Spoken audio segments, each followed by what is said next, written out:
Topic है mechanism of मीसल formation. Meselson का formation कैसे होता है। तो सबसे पहले मीसल्स जो हैं वो एसोसिएटेड कोलाइड का एग्जाम्पल होता है। मैंने पिछले वीडियो में किया था डिस्कस कि एसोसिएटेड कोलाइड्स होते क्या हैं। मैं इसको समझाने के लिए मीसल्स के फॉर्मेशन के लिए मीसल्स का फॉर्मेशन मैं करूंगा with the help of soap molecule. सबसे पहला क्वेश्चन यहाँ पर है कि सोप क्या होता है। What do you mean by soap. Soaps क्या होते हैं। द सोडियम और potassium salt of higher fatty acids are called as soaps. Soap के सोडियम हायर फैटी एसिड्स के सोडियम या पोटेशियम सॉल्ट्स को हम क्या कह देते हैं, they are called as soap. जैसे हमने एक एसिड लिया, स्टीरिक एसिड, फॉर्मूला होता है C17H35COOH। अगर यहाँ पर H आ जाएगा तो वो कहलाएगा स्टीरिक एसिड। हमने क्या किया, H हटाया, उसकी जगह पर Na यूज किया है, तो ये सोडियम सॉल्ट हो गया स्टीरिक एसिड का, which is called as sodium stearate. इसको हम लोग सोडियम स्टीरेट कहते हैं। It is the salt, sodium salt of stearic acid. अब इसमें जो 17 कार्बन्स हैं उनको हमने जिगजैग मैनर में इस तरीके से रिप्रेजेंट किया है। इससे अटैच है फिर COO- और Na+। तो कहने का मतलब ये होगा, ये सोप का मॉलिक्यूल है, ये दो पार्ट्स से मिलके बना होता है। एक तो लॉन्ग हाइड्रोकार्बन चेन वाला पार्ट, ये नेचर में हाइड्रोफोबिक होता है, और दूसरा पोलर पार्ट जो नेचर में हाइड्रोफिलिक होता है। जो हाइड्रोफोबिक पार्ट है, हाइड्रोफोबिक शब्द दो शब्दों से मिलकर बना है, हाइड्रो प्लस फोबिक। हाइड्रो का मतलब होता है वाटर और फोबिक का मतलब होता है हीटिंग। तो कहने का मतलब है, ये जो आपका हाइड्रोकार्बन पार्ट है, हाइड्रोकार्बन चेन वाला पार्ट है, ये जो पार्ट होता है आपका, ये कैसा होता है सोप मॉलिक्यूल में। ये जो आपका हाइड्रोकार्बन चेन वाला जो पार्ट होता है, ये वाटर रिपेलिंग पार्ट होता है, वाटर को रिपेल करता है। जबकि हाइड्रोफिलिक जो शब्द है ना, जो पोलर वाला पार्ट है जिस पर COO- और Na+ के फॉर्म में प्रेजेंट है, ये हाइड्रोफिलिक है। हाइड्रोफिलिक का मतलब ये भी दो शब्दों से मिलकर बना है, hydro plus philic. Hydro means water और फिलिक का मतलब होता है लविंग, यानी ये वाटर को अट्रैक्ट करने वाला पार्ट होता है। तो जो आपका सोप मॉलिक्यूल है उसमें हाइड्रोफोबिक और हाइड्रोफिलिक दोनों पार्ट पाए जाते हैं। इसी वजह से जो सोप है वो एम्फीफिलिक मॉलिक्यूल की तरह वर्क करता है, उसको हम एम्फीफिलिक कहते हैं। दूसरी बात, जब भी हम सोप की कंसंट्रेशन बढ़ाएं more than critical micellization concentration, as well as we are rising the temperature more than the kraft temperature, तो होता क्या है, तो डिफरेंट सोप के मॉलिक्यूल्स आपस में, ये एक सोप का मॉलिक्यूल है, दूसरा है, ये तीसरा है, डिफरेंट सोप के मॉलिक्यूल्स आपस में एक दूसरे के साथ एसोसिएट होते हैं to form a cluster of molecules. इस क्लस्टर के फॉर्मेशन में जो एक सोप मॉलिक्यूल का हाइड्रोफोबिक पार्ट है वो दूसरे मॉलिक्यूल के हाइड्रोफोबिक पार्ट के द्वारा ही अट्रैक्ट होता है। ऐसे इसका हाइड्रोफोबिक पार्ट इसके हाइड्रोफोबिक पार्ट को अट्रैक्ट करेगा। ये हाइड्रोफोबिक पार्ट्स हैं सारे के सारे जो एक दूसरे को अट्रैक्ट करते हैं। इंग्लिश का एक फ्रेज है लाइक डिसॉल्व्स लाइक, मतलब हाइड्रोफोबिक पार्ट एक सोप मॉलिक्यूल का दूसरे सोप मॉलिक्यूल के हाइड्रोफोबिक पार्ट से करेगा इंटरैक्ट, जबकि जो हाइड्रोफिलिक पार्ट है सोप का वो वाटर मॉलिक्यूल्स के साथ क्या करता है, बॉन्ड बनाता है। As a result the formation of large cluster of molecules takes place which is called as micelle. तो इस प्रकार से मीसल का फॉर्मेशन होता है with the help of soap molecule.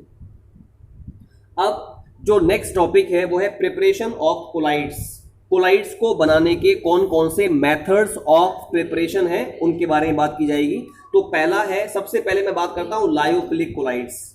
अगर आपको लायोफिलिक कोलाइड्स को बनाना है तो बड़ा सिंपल मेथड है, हम डिस्पर्स्ड फेज लेंगे और डिस्पर्स्ड फेज में को डिस्पर्सन मीडियम में ऐड करा देंगे। तो सिंपल मिक्सिंग के द्वारा डिस्पर्स्ड फेज को सिंपली डिस्पर्सन मीडियम में अगर हम मिक्स कर देंगे तो उसी से ही लायोफिलिक कोलाइड्स का फॉर्मेशन हो जाता है। एग्जांपल्स हैं लायोफिलिक कोलाइड्स के, starch sol, cellulose, egg, albumin, gelatin. These are the examples of lyophilic colloids. अब लायोफोबिक कोलाइड्स क्या होते हैं, इनको बनाने के मेथड क्या हैं। लायोफोबिक कोलाइड को हम सिंपल मेथड से नहीं बना सकते, they cannot be prepared by simple methods. There are some complex process which are used in the preparation of lyophobic colloids. इनमें से पहला मेथड है कंडेंसेशन मेथड। कंडेंसेशन का मतलब होता है जब छोटे छोटे मॉलिक्यूल्स आपस में एग्रीगेट करते हैं और एग्रीगेट होने के बाद में कोई बड़ा मॉलिक्यूल बना। ये छोटे छोटे मॉलिक्यूल्स हैं जो आपस में कर रहे हैं कंबाइन, एग्रीगेट कर रहे हैं, और एग्रीगेशन के फलस्वरूप अगर लार्ज मॉलिक्यूल का फॉर्मेशन हो रहा है, then this process is called as condensation process. तो लायोफोबिक कोलाइड्स को अगर हम कंडेंसेशन मेथड से बनाएंगे तो उसके दो मेन मेथड्स हैं। पहला है बाई केमिकल मेथड्स और केमिकल रिएक्शंस, और दूसरा है बाई फिजिकल मेथड। सबसे पहले हम केमिकल मेथड्स की बात करेंगे, यानी वो केमिकल मेथड्स जिनके द्वारा लायोफोबिक कोलाइड्स को बनाया जाएगा, हम उनके बारे में यहाँ पर बात करेंगे। ठीक है, तो इसमें जो पहला मेथड है वो है डबल डिस्प्लेसमेंट रिएक्शन। हमने क्या किया, मतलब डबल डिस्प्लेसमेंट रिएक्शन के द्वारा हम लायोफोबिक कोलाइड्स को बना सकते हैं। मैं एग्जांपल ले रहा हूं, हमने आर्सेनिक ऑक्साइड लिया, इसका लिया एक्वस सॉल्यूशन और उसमें ऐड करवा दी हाइड्रोजन सल्फाइड गैस, तो क्या होगा, डबल डिस्प्लेसमेंट रिएक्शन होगी। मतलब जो आर्सेनिक है ना वो सल्फर से कंबाइन करेगा and forms arsenic sulphide, hydrogen और ऑक्सीजन कंबाइन करेगा आपस में टू फॉर्म वाटर। तो आपने देखा यहाँ पर इन दोनों रिएक्टेंट मॉलिक्यूल्स में जो भी आपके डिफरेंट एटम्स हैं उनका एक्सचेंज हो रहा है, डिस्प्लेसमेंट हो रहा है। That's why it is said to be the example of double displacement reaction. और जो आर्सेनिक सल्फाइड यहाँ पर बना है वो एक कोलाइड है, वो सोल है। अब इसके बाद और कौन कौन से केमिकल मेथड्स हैं लायोफोबिक कोलाइड्स को बनाने के, मैं उनके बारे में बात करूंगा। तो पहला मेथड हमने डिस्कस कर लिया, that is said to be the first one is double displacement reaction. अब दूसरा मेथड है हमारा, जो सेकंड मेथड हम यहां पर बात करेंगे वो है ऑक्सीडेशन प्रोसेस। ऑक्सीडेशन का मतलब अगर किसी भी केमिकल रिएक्शन में हाइड्रोजन का रिमूवल हो या ऑक्सीजन का एडिशन हो, या अगर किसी भी प्रोसेस में ऑक्सीडेशन नंबर बढ़ रही हो, it is called as oxidation process. पता है हमको ये वाली बात। तो हमने यहाँ पर सल्फर डाइऑक्साइड का एक्वस सॉल्यूशन लिया, उसमें हाइड्रोजन सल्फाइड गैस को पास करवाया, तो क्या होता है, हाइड्रोजन सल्फाइड जो गैस है ना वो सल्फर में कन्वर्ट हो जाता है, साथ में आपका हाइड्रोजन एंड ऑक्सीजन कंबाइन करेगा, वाटर बना देगा। तो यहाँ पर सल्फर का कोलाइडल सॉल्यूशन बन जाता है which is called as sulphur sol. अगर आप यहाँ पर ऑक्सीडेशन नंबर निकालेंगे सल्फर का -2 आएगा, और यहाँ पर सल्फर का ऑक्सीडेशन नंबर 0 है, तो -2 से ऑक्सीडेशन नंबर बढ़कर 0 हो गया। इसका मतलब हाइड्रोजन सल्फाइड, आपका हाइड्रोजन सल्फाइड में सल्फर ऑक्सीडाइज हो रहा है into sulphur atom in sulphur sol. So it is said to be the example of oxidation reaction. तो ऑक्सीडेशन रिएक्शन से सल्फर सोल का फॉर्मेशन यहाँ पर हो रहा है। तीसरा है रिडक्शन रिएक्शन। रिडक्शन का मतलब होता है अगर किसी भी प्रोसेस में ऑक्सीडेशन नंबर घटता है, it is called as reduction process. तो हमने क्या किया, एग्जांपल लिया, हमने यहाँ पर ऑरिक क्लोराइड का एक्वस सॉल्यूशन लिया है, उसमें ऐड करवा दिया स्टेनस क्लोराइड का एक्वस सॉल्यूशन। तो ऑरिक क्लोराइड आपका गोल्ड में कन्वर्ट हो जाएगा, साथ में SnCl2 SnCl4 में कन्वर्ट हो जाएगा। ऑरिक क्लोराइड में गोल्ड का ऑक्सीडेशन नंबर +3 है, यहाँ पर गोल्ड में इसका ऑक्सीडेशन नंबर 0 है, तो ऑक्सीडेशन नंबर डिक्रीज हो रहा है। That's why we can say it is the reduction process, यहाँ पर इसका रिडक्शन हो रहा है। तो इस केमिकल रिएक्शन में आपने देखा गोल्ड आपका रिड्यूस हुआ, इसका रिडक्शन हो रहा है। तो आपने देखा यहाँ पर रिडक्शन प्रोसेस से हम यहाँ पर गोल्ड का कोलाइडल सॉल्यूशन बना रहे हैं। Fourth reaction is hydrolysis. अगर आप फेरिक क्लोराइड का एक्वस सॉल्यूशन लें, उसमें ऐड कराएं वाटर, तो फेरिक क्लोराइड कंबाइन करेगा वाटर के साथ, इसका हो जाएगा फेरिक क्लोराइड का ब्रेकडाउन वाटर के द्वारा टू फॉर्म फेरिक हाइड्रोक्साइड का मिल जाएगा कोलाइडल सॉल्यूशन, साथ में HCl हाइड्रोजन क्लोराइड आपको मिल जाता है। So these are the chemical reactions by which we can prepare the colloidal solutions. अब इसके बाद है फिजिकल मेथड्स। फिजिकल मेथड्स के द्वारा कुछ फिजिकल मेथड्स हैं जिनके द्वारा भी आप कोलाइडल सॉल्यूशंस को बना सकते हैं। उनमें से पहला मेथड है बाय एक्सचेंज ऑफ सॉल्वेंट्स। इसमें एक शर्त होती है, जैसे आपने कोई ट्रू सॉल्यूशन लिया, ट्रू सॉल्यूशन आपने कोई लिया है और उसमें आप एक सूटेबल सॉल्वेंट को ऐड कराएं, लेकिन जिस सॉल्वेंट को आप इसमें ऐड करवा रहे हैं, ट्रू सॉल्यूशन का सॉल्वेंट जिस सॉल्वेंट को आप ऐड करवा रहे हैं उसमें सॉल्युबल होना चाहिए, लेकिन ट्रू सॉल्यूशन का जो सॉल्यूट है वो इस सॉल्वेंट में सॉल्युबल नहीं होना चाहिए। तो इस प्रकार के सॉल्वेंट को अगर आप ट्रू सॉल्यूशन में ऐड करवाते हैं तो उसके फलस्वरूप जो सॉल्यूशन बनता है वो होता है कोलाइडल सॉल्यूशन। मैं एक एग्जांपल लेता हूं, जैसे मैंने यहां पर एक एल्कोहल, मैंने क्या किया, हमने we are taking a true solution of sulphur in alcohol, sulphur का एल्कोहल में, we are taking sulphur in alcohol, sulphur का एल्कोहल में ले लिया कोलाइडल सॉल्यूशन और उसमें ऐड करवा दिया फिर क्या, वाटर। तो आपने देखा वाटर और एल्कोहल एक दूसरे में सॉल्युबल है, लेकिन जो सल्फर है वो एल्कोहल में तो सॉल्युबल था अपने ट्रू सॉल्यूशन में, लेकिन ये सल्फर वाटर में सॉल्युबल नहीं होगा। So the formed solution will be the colloidal solution of sulphur in this particular case. दूसरा है by excessive cooling. By excessive cooling, इसमें देखिए क्या करते हैं हम, इसमें क्या करेंगे, हम इसमें वाटर लेते हैं, वाटर में अगर आप कोई ऑर्गेनिक सॉल्वेंट को ऐड कराएं जैसे क्लोरोफॉर्म या ईथर और उसको कूल करें बहुत कम टेम्परेचर पर, तो उसके फलस्वरूप कोलाइडल सॉल्यूशन का फॉर्मेशन हो जाता है। तो colloidal solution can be formed by mixing water in a suitable organic solvent as chloroform and ether and on decreasing the temperature or on cooling it at a very low temperature। तो उसके फलस्वरूप जो solution बनेगा उसको बोलते हैं colloidal solution.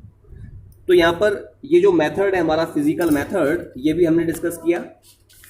अब इसके बाद next method is dispersion method. Question यहां पर ये डिस्पर्शन का मतलब क्या होता है, जैसे हमने इससे पहले बताया था आपको कोलाइडल जो सॉल्यूशंस हैं, लायोफोबिक कोलाइड्स की अगर बात की जाए उनको बनाने के दो मेन मेथड्स हैं। पहला था कंडेंसेशन और दूसरा होता है डिस्पर्शन।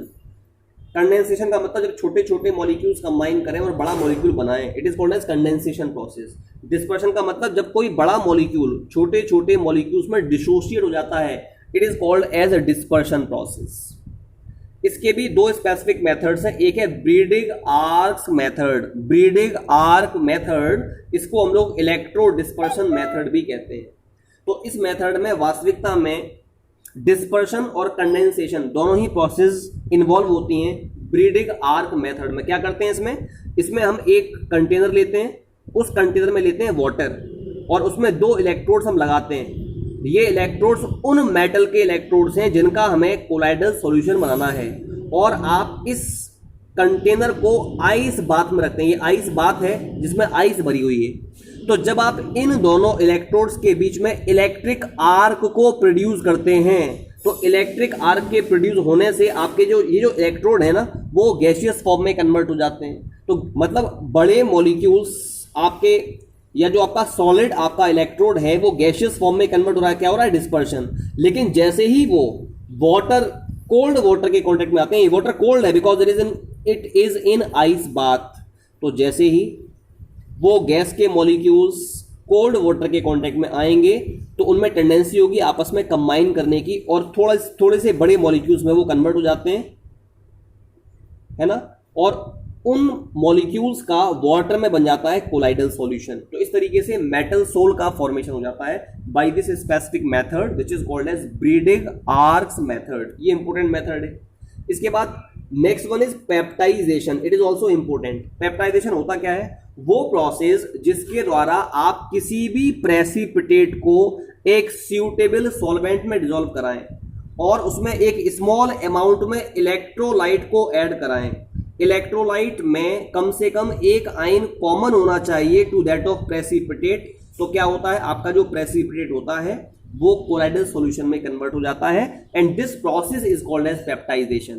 तो peptization is a process by which precipitate can be converted into colloidal solution on dissolving in a suitable solvent in presence of small amount of electrolyte। Electrolyte की condition क्या है, इलेक्ट्रोलाइट की condition ये है उसमें एक ion common होना चाहिए to that of precipitate, and this process by which we are converting precipitate into colloidal solution is called as peptization.